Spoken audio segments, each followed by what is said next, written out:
Amis curieux, dans une nouvelle vidéo qui va vous plonger au cœur de l'une des affaires les plus bouleversantes de notre époque, la disparition de Madeleine McCann. Installez-vous, prenez un thé ou un café et préparez-vous à explorer une histoire qui a secoué le monde.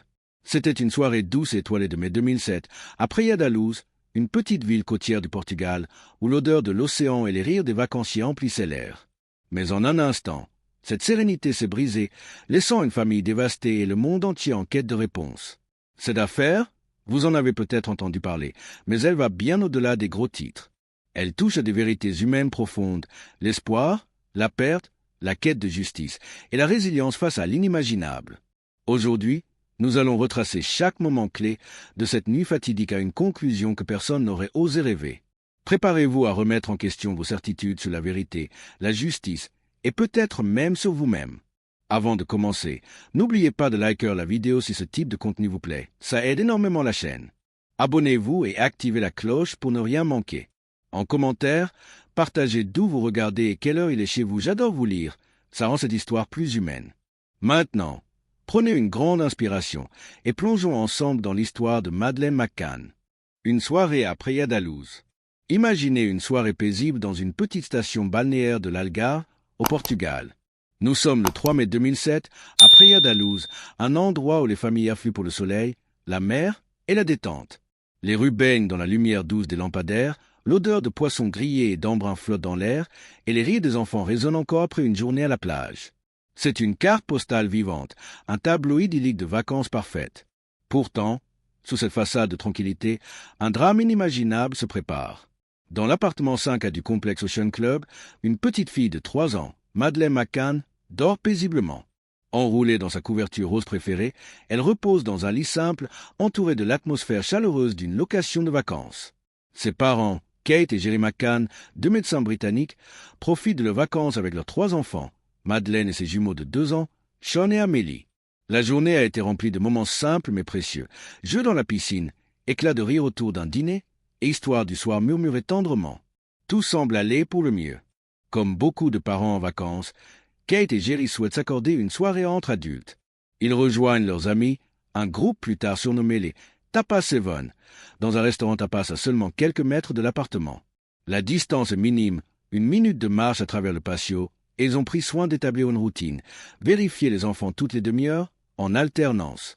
C'est une pratique courante dans ce complexe sécurisé, et rien ne semble indiquer que cette soirée sera différente des autres. Les enfants dorment, la nuit est calme et l'ambiance est légère. Mais à 22 heures, tout bascule. Kate retourne à l'appartement pour son tour de vérification. En poussant la porte, elle sent immédiatement que quelque chose ne va pas. L'air est plus frais, presque étrange. La fenêtre de la chambre des enfants est entr'ouverte, les volets légèrement relevés. Elle s'approche du lit de Madeleine et son monde s'effondre. Le lit est vide.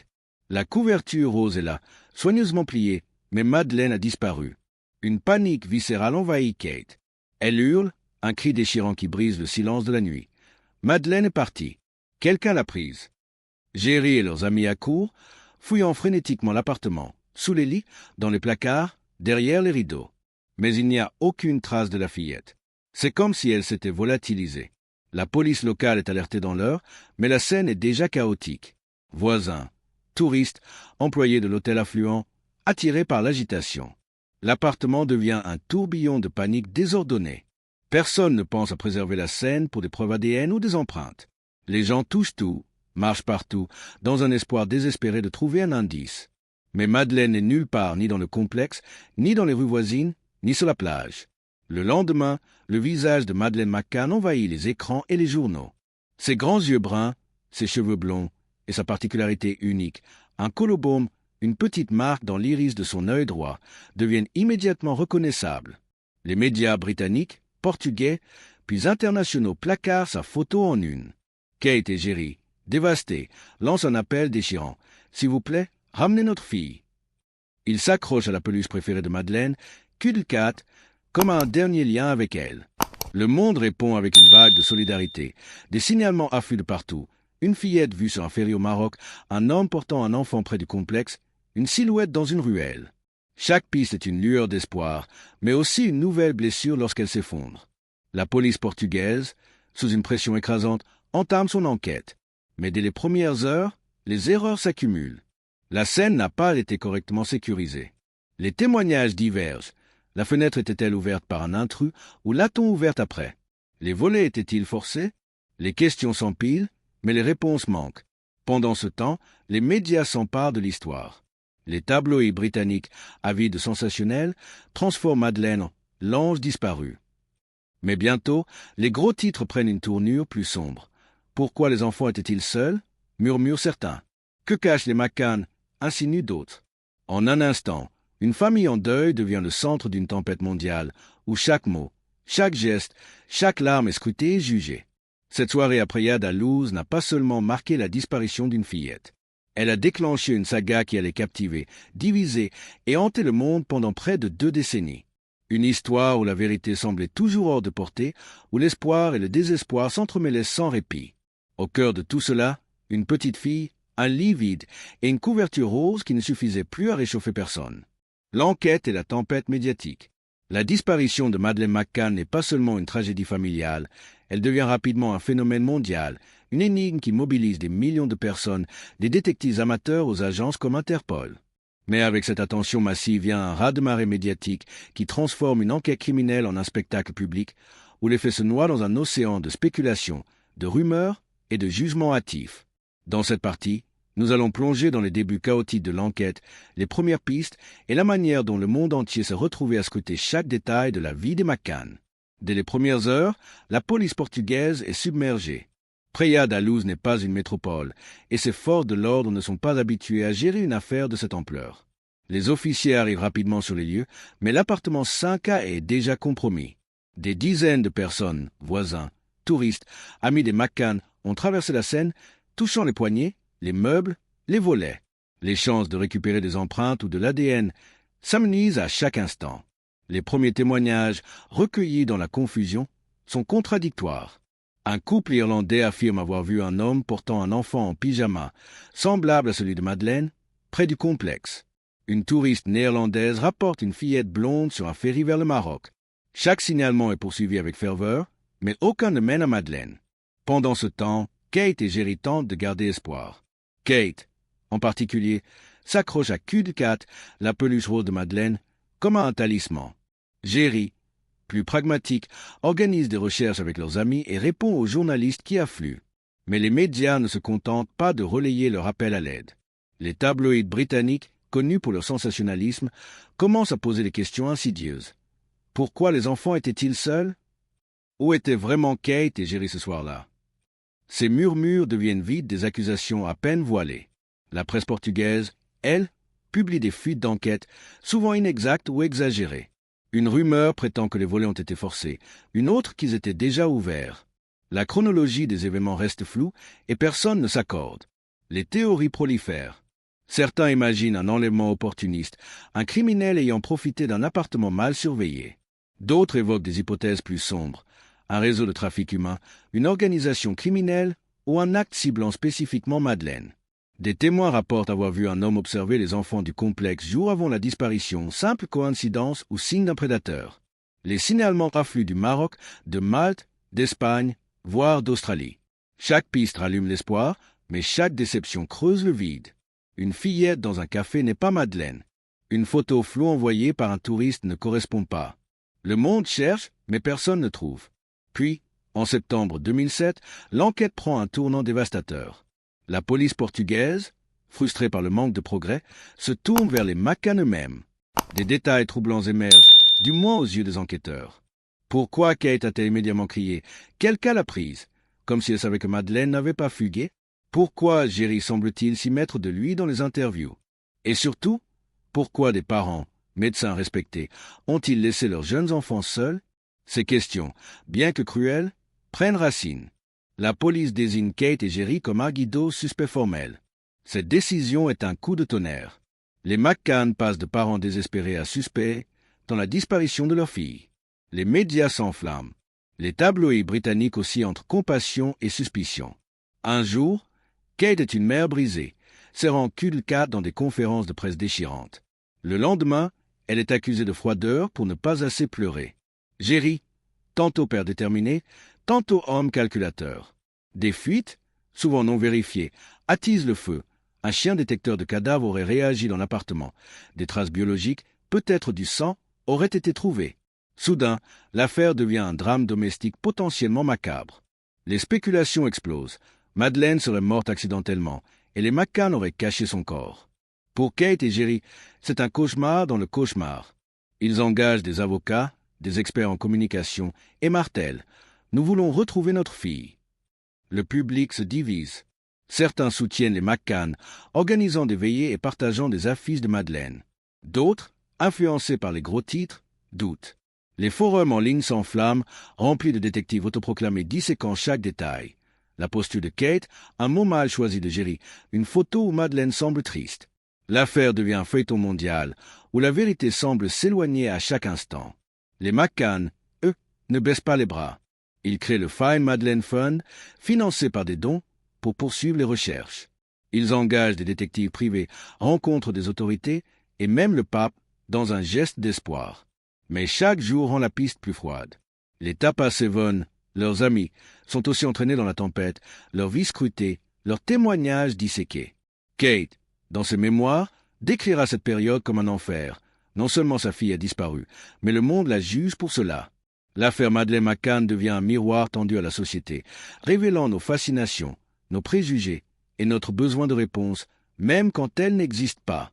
Au centre de ce chaos, une petite fille reste introuvable, son visage gravé dans les mémoires, son destin enveloppé de mystère. Les années de doute et l'opération Grange. Les mois passent, puis les années. L'affaire Madeleine McCann ne s'éteint pas, mais elle change de nature. Ce qui était une urgence brûlante devient une blessure chronique, une énigme qui refuse de disparaître mais semble impossible à résoudre. Dans cette partie, nous allons explorer les années qui suivent la disparition, marquées par le désespoir, les fausses pistes et une nouvelle tentative de faire la lumière sur ce mystère, l'opération Grange. Après la désignation des McCann comme suspects en septembre 2007, la pression sur la famille devient insoutenable. Chaque sortie publique est un défi, chaque regard un jugement. Kate, en particulier, est scrutée sans relâche. Pourquoi ne pleure-t-elle pas davantage? Pourquoi garde-t-elle toujours la peluche de Madeleine? Les tabloïds britanniques, insatiables, publient des articles contradictoires, oscillant entre soutien et accusation. La presse portugaise relaie des fuites, souvent farfelues, comme des allégations de traces biologiques non confirmées ou de comportements suspects. Le public, lui, est divisé. Certains affichent des posters de Madeleine, allument des bougies, prient pour son retour. D'autres, influencés par les rumeurs, commencent à croire que les McCann cachent quelque chose. En juillet 2008, après 14 mois d'enquête, la police portugaise classe l'affaire faute de preuves. Les McCann sont officiellement blanchis, mais le mal est fait. Leur réputation est ternie, leur vie privée détruite. Kay décrira cette période comme une double perte, celle de sa fille et celle de sa dignité. Pourtant, les McCann refusent d'abandonner. Le Find Madeleine Fund finance des enquêtes privées. Des détectives parcourent l'Europe, suivant des pistes variées mais souvent improbables. Une fillette vue dans un marché en Grèce, une adolescente ressemblant à Madeleine en Suède, un signalement au Mexique. Chaque fois, l'espoir renaît, puis s'effondre. Madeleine grandit dans l'imaginaire collectif. Son portrait vieillit artificiellement par des experts pour refléter ce qu'elle pourrait être à 6, 8 ou 10 ans. L'affaire devient un phénomène culturel. Documentaires, livres, émissions de télévision dissèquent chaque détail. Les théories les plus extravagantes émergent. Madeleine aurait été enlevée par un couple stérile, vendue à un réseau pédophile ou cachée par une secte. Sur les forums en ligne, des milliers de personnes débattent, analysant photos, témoignages, incohérences. L'affaire devient presque mythique, comparée à des énigmes comme celle de D.B. Cooper ou d'Amelia Earhart. Mais pour les McCann, ce n'est pas une énigme, c'est leur vie brisée, suspendue dans un vide insupportable. En 2011, un nouvel espoir émerge. Sous la pression des McCann et de l'opinion publique, le gouvernement britannique lance l'opération Grange, une enquête menée par Scotland Yard. L'objectif, repartir de zéro, réexaminer chaque détail, chaque témoignage, chaque piste négligée. Une équipe de détectives chevronnés est mobilisée, avec un budget de plusieurs millions de livres. Les McCann accueillent la nouvelle avec prudence, échaudés par des années de déception. Contrairement à l'enquête portugaise, souvent critiquée pour son manque de coordination, Scotland Yard adopte une approche méthodique. Des milliers de documents sont passés au crible, des témoins réinterrogés, des simulations informatiques tentent de reconstruire la nuit du 3 mai 2007. Les premières années de l'opération Grange apportent des avancées, mais aussi des frustrations. En 2013, une femme en Nouvelle-Zélande signale une fillette ressemblant à Madeleine dans un supermarché. En 2014, un chauffeur de taxi brésilien affirme avoir transporté une enfant blonde parlant anglais, visiblement effrayée. En 2015, une vidéo floue depuis une gare en Inde fait brièvement espérer. Chaque fois, les enquêteurs vérifient, mais chaque fois, la piste s'effondre. Puis il y a les canulars, cruels et inévitables. Un homme à Manchester prétend avoir tué Madeleine et l'avoir enterrée, avant d'admettre qu'il cherchait l'attention. Une femme en Italie insiste qu'elle est Madeleine, malgré des tests ADN prouvant le contraire. Ces fausses alertes ajoutent au chagrin des McCann et à l'épuisement des enquêteurs. En 2020, une piste plus sérieuse émerge. Les autorités allemandes annoncent un nouveau suspect, Christian Bruckner, un délinquant sexuel au passé trouble. Bruckner vivait dans l'Algarve en 2007, à quelques kilomètres de Praia da Luz. Connu pour des cambriolages, des agressions et des crimes contre des mineurs, il aurait passé un appel téléphonique près du complexe Ocean Club le soir de la disparition. Plus troublant, il aurait confié à un ami savoir ce qui est arrivé à Madeleine. Des objets pédopornographiques et des vidéos sont découverts sur ses propriétés. Les procureurs allemands sont catégoriques. Ils pensent que Madeleine est morte et que Bruckner est responsable. Mais sans corps, sans confession, sans preuve définitive, il nie tout et son avocat dénonce une chasse aux sorcières. Cette piste, bien que prometteuse, reste suspendue, comme tant d'autres avant elle. Le miracle de la réunion. En 2024, contre toute attente, un miracle se produit. Madeleine McCann est retrouvée vivante. Ce n'est pas la fin de l'histoire, mais le début d'un nouveau chapitre, peut-être le plus complexe, celui de la reconstruction. Dans cette partie, nous allons explorer comment Madeleine, désormais âgée de 21 ans, les McCann et le monde autour d'eux naviguent dans cette nouvelle réalité, marquée par l'espoir, la guérison, mais aussi les défis d'une vie fracturée par 17 ans d'absence. Madeleine, désormais une jeune femme, est aux prises avec une identité fragmentée. Elle a grandi sous des noms d'emprunt, dans des lieux où poser des questions sur son passé était interdit.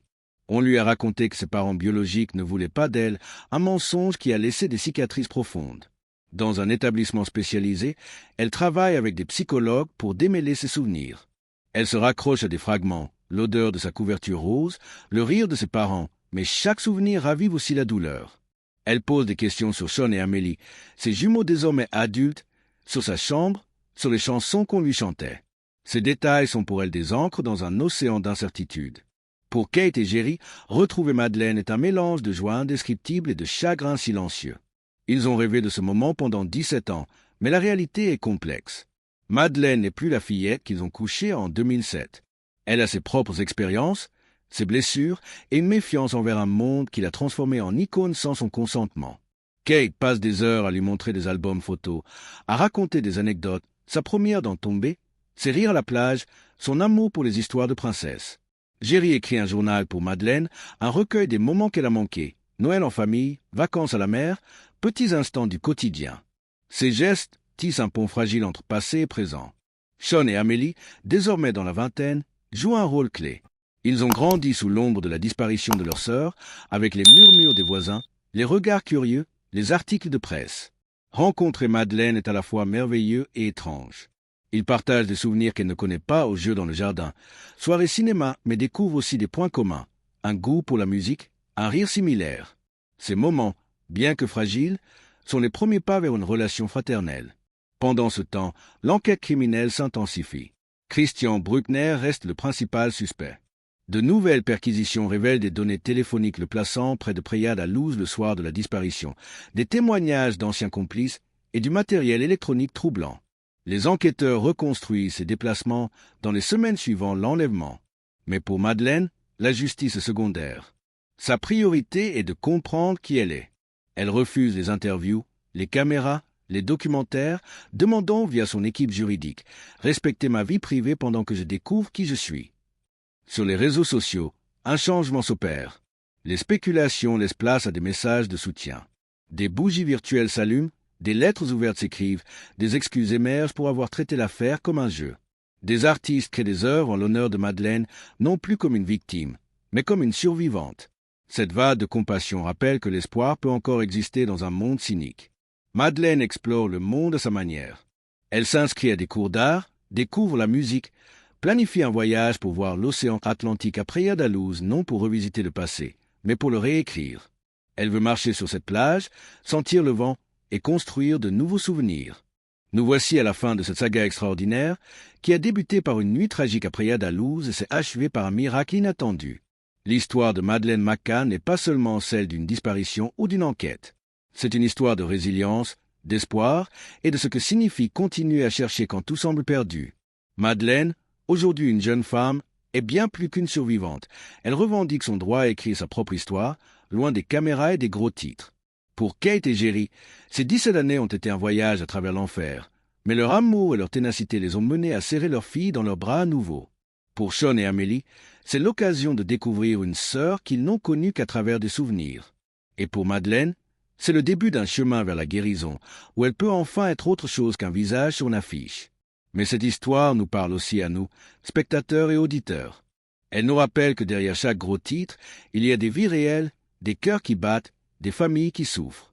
Elle nous enseigne l'importance de l'espoir, même quand il semble futile, et la nécessité de la compassion dans un monde prompt à juger. Merci d'avoir suivi cette vidéo jusqu'au bout. Si elle vous a touché, laissez un like, partagez vos pensées en commentaire et abonnez-vous pour d'autres histoires qui explorent l'humain dans toute sa complexité. Dites-moi ce que cette affaire vous inspire et si vous souhaitez que je couvre d'autres enquêtes. À bientôt pour une nouvelle aventure.